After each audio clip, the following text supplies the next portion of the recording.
Ragazzi, benvenuti a una nuova puntata della TV dei ragazzi. Vediamo il sommario di oggi. Io sono, tu sei. I libri nella formazione dell'identità.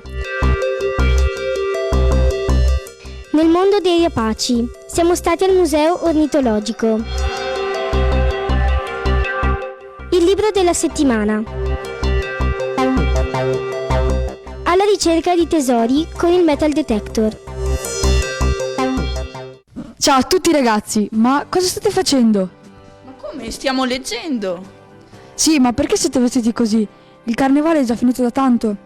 Vedi Jacopo, quando leggi il libro e quello ti prende, ma ti prende veramente tanto, a volte succede che... Succede cosa? Che ti immedesimi, diventi proprio quel personaggio. Ora basta, lasciaci continuare. Ho capito. I libri ti portano nel loro mondo, ti permettono di sperimentare emozioni, ti aiutano a creare identità diverse. Proprio di identità e lettura si è parlato nel seminario di studio organizzato dal Comitato di Educazione alla Letteratura venerdì scorso, in sala Chielisotti a Bassano. Vi chiederete cosa interessa la TV dei ragazzi, un appuntamento che era solo per insegnanti, educatori, genitori, bibliotecari. Ci interessa perché ci è stato chiesto di aiutarli a capire come un libro possa diventare importante per tutta una classe. Vediamo cosa ci hanno risposto i ragazzi intervistati.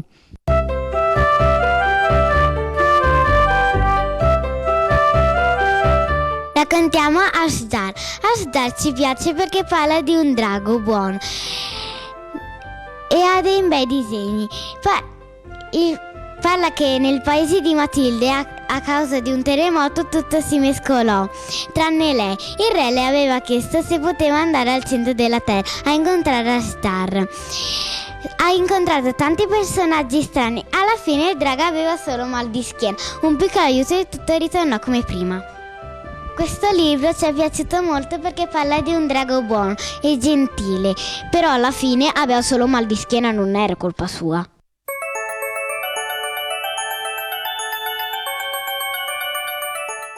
Abbiamo scelto il libro Il fantasma nella mia stanza. Perché ci piacciono i fantasmi. Il papà del pinguino Giacomo gli spiega che non ci sono fantasmi e lo abbraccia.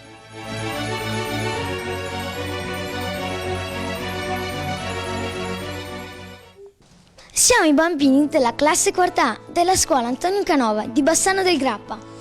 Il libro che vi vogliamo consigliare è Scuola Foresta di Stefano Bordiglioni.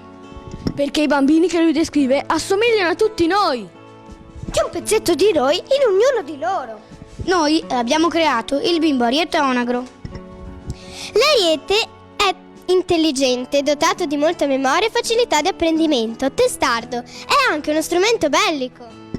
L'onagro è un lavoratore resistente, ha una specie di cresta o ciuffo, è anche il nome di una catapulta. 1, 2, 3, Scuola Foresta diverte anche te! Olè!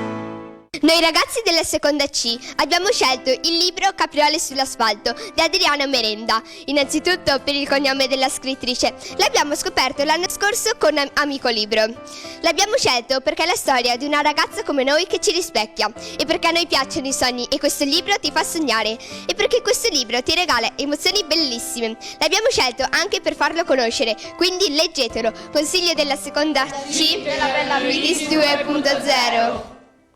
Ci è piaciuto tanto questo libro. Abbiamo giocato a fare bradipi. Abbiamo giocato a fare piro. Abbiamo giocato a fare mulinelli. Abbiamo giocato a fare giaguari.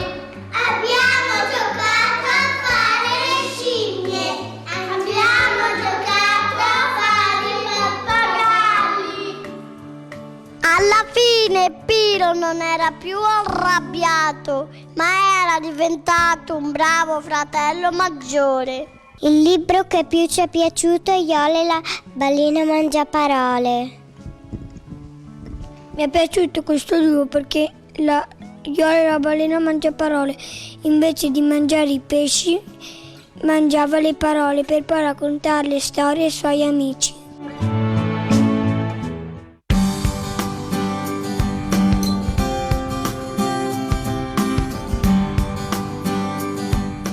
Noi, classe terza A, della scuola Bella Vitis in via Colombare, abbiamo scelto il libro Siriamo Namur di Amalia Nazifi in collaborazione con Cristina Obber, perché rappresenta la realtà di questi giorni e anche perché è accaduto a una nostra concittadina di Bassano.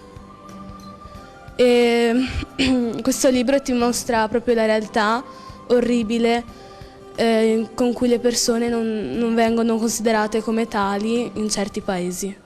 A noi ragazzi della prima E della sede centrale Vittorelli è piaciuto di più il libro Il caso Romeo di Elisa Puricelli Guerra, perché tocca vari argomenti come l'amicizia, l'amore e le difficoltà familiari, fa capire l'importanza della lettura, della cultura e del teatro a noi ragazzi, e perché fa capire anche la differenza fra persona reale e personaggio dei libri, che non è libero di fare le sue scelte e che è costretto a ripetere sempre la stessa storia. E inoltre fa capire anche la vita dei personaggi famosi che non sono liberi di muoversi perché ci sono sempre paparazzi e fotografi.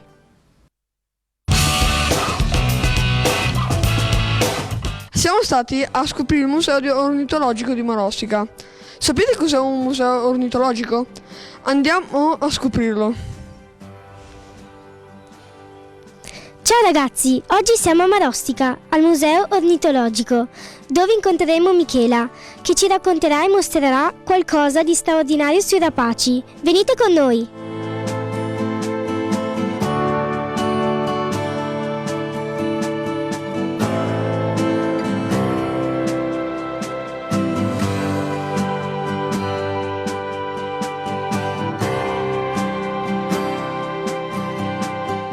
Ciao Michela! Ciao! Quali sono i rapaci che avete qui per le dimostrazioni? Allora, per le dimostrazioni di volo che effettuiamo per finalità didattiche, utilizziamo rapaci che abbiamo cresciuto e addestrato fin da piccoli e abituato a volare in mezzo al pubblico. Quindi utilizziamo specie che sono predisposte a questo tipo di attività, come ad esempio in questo caso il gufo reale, oppure il barbagianni, il falco di Harris, che è un falco sociale che viene dall'America, o anche la poiana comune. Sono comunque tutti quanti rapaci che sono nati in allevamento, infatti non si possono catturare in natura. Infatti, se notate, tutti quanti i rapaci che abbiamo sono dotati di un anellino inamovibile che viene messo alla nascita con un numero identificativo e allegato abbiamo anche un documento di provenienza. Quali sono le abitudini di questi animali? Allora, il termine rapaci deriva da un termine latino che significa rapire, prendere con forza.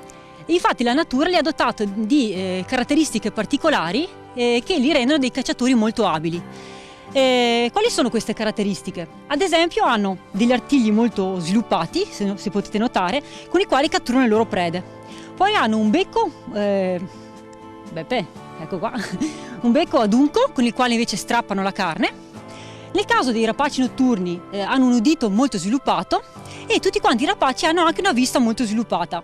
E infatti pensate che può essere paragonata ad un biloccolo ad 8 ingrandimenti.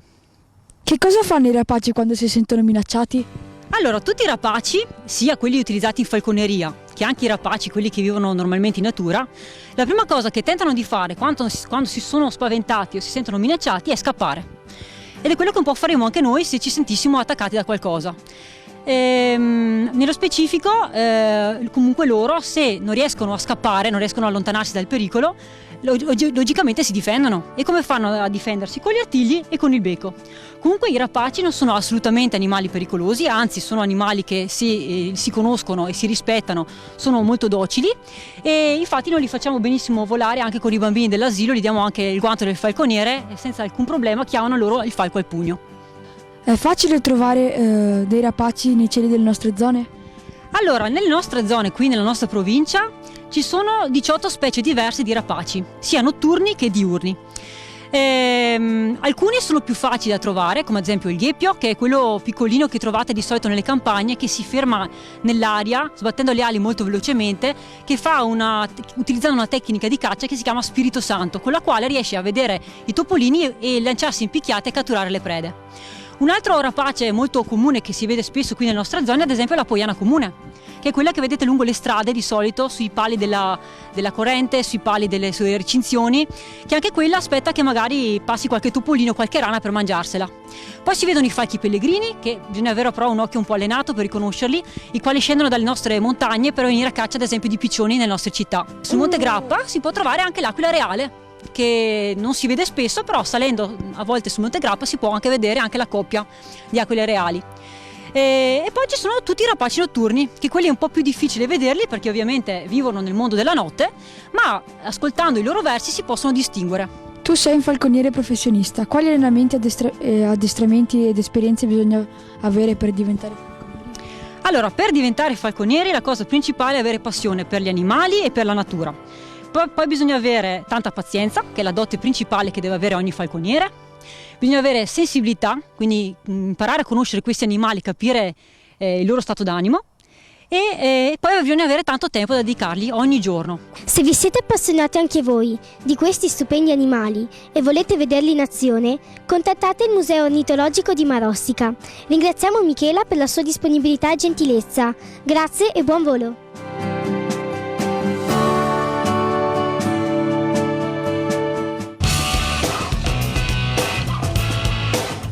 Sentiamo la seconda parte dell'intervista al sindaco di Marostica.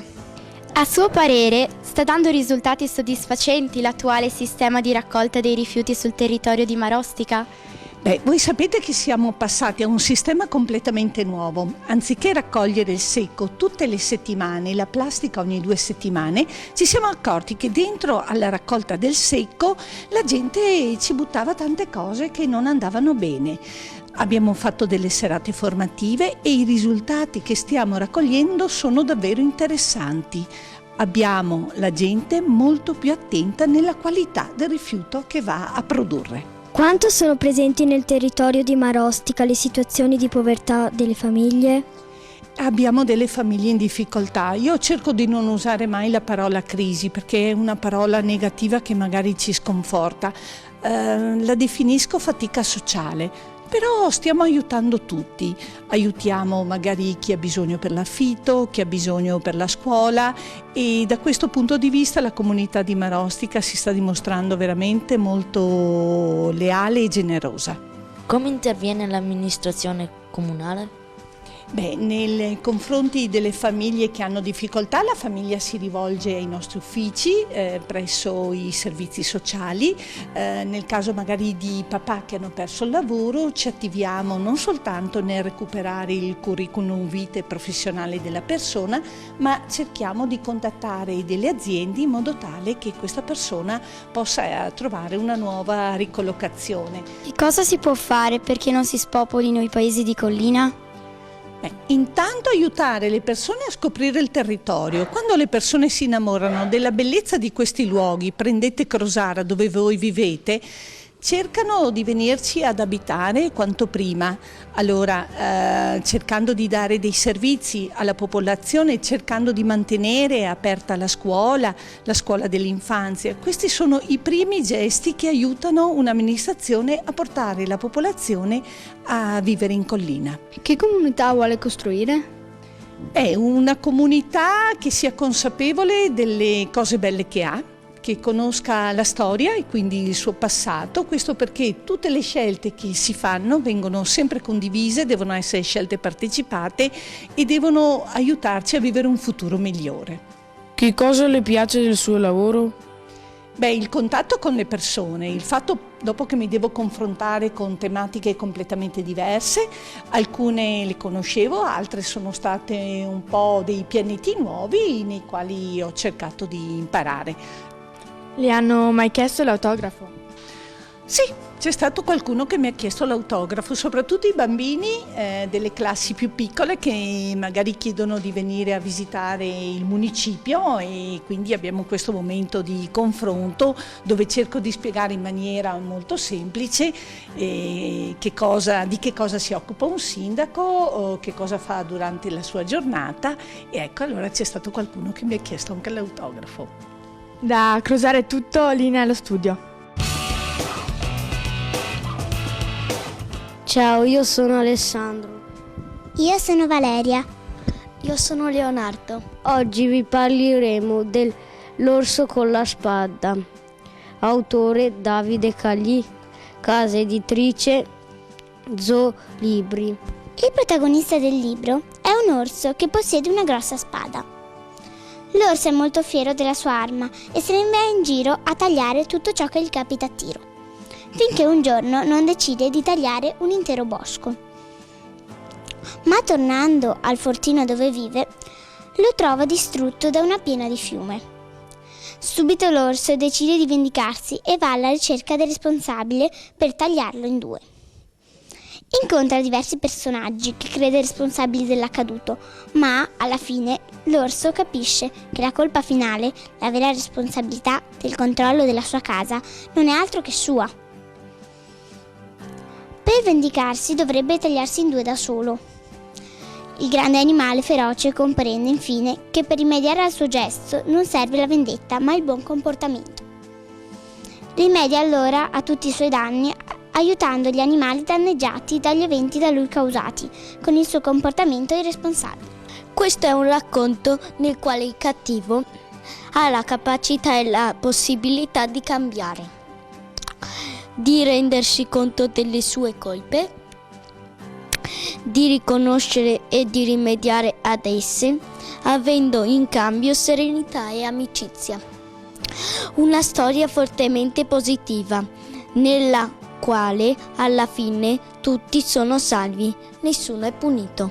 Le illustrazioni poi sono bellissime, raffinate, ricche di particolari e rese incantevoli dall'accostamento delle diverse tecniche pittoriche usate.